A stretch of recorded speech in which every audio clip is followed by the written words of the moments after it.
Waqt żjara fuq il-post fejn jinsab għaddej ix-xogħol, il-Ministru Austin Gatt qal li x-xogħol fuq Bib il-Belt, il-Parlament il-ġdid u t-Teatru bla saqaf jinsabu mixja b'ritmu tajjeb u skont il-miri finanzjarji.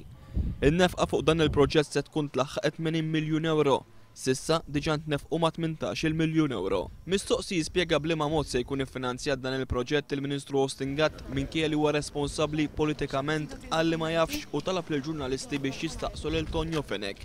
Tistaqsi għafti Tonio Fenek, għax nitolbu l-flus Tonio Fenek biss. Ma tantx tidħol fiha indirettament, però sa fejna fin kien qal fil-budget li kellu jagħmel special purpose vehicle biex jieħu il-flus minn hemmhekk, però again. Tonio Fenek stajt.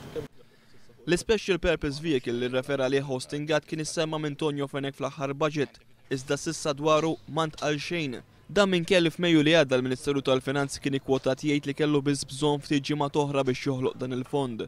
Sadanettant sakemm jitwaqqaf dan il-fond il-Gvern issellef flus minn bank lokali biex ikun jista' jmexxi fuq dan il-proġett li skont il-Gvern għandu jitlesta sal-2013.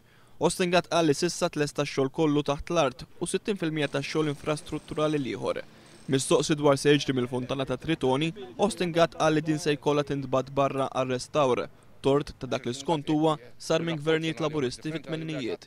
Però r-rapport preliminari jindika illi it-Tritoni jridu jinqalgħu u jittieħdu l-Italja jew x'imkien ieħor biex imorru fonderija għax tant kien tkisser mill-Partit Soċjalista meta kien għamel famuża Malta Fest jew xi torok kienu tellaw il-karrozzin u l-Land Rover fuq kissruh totalment.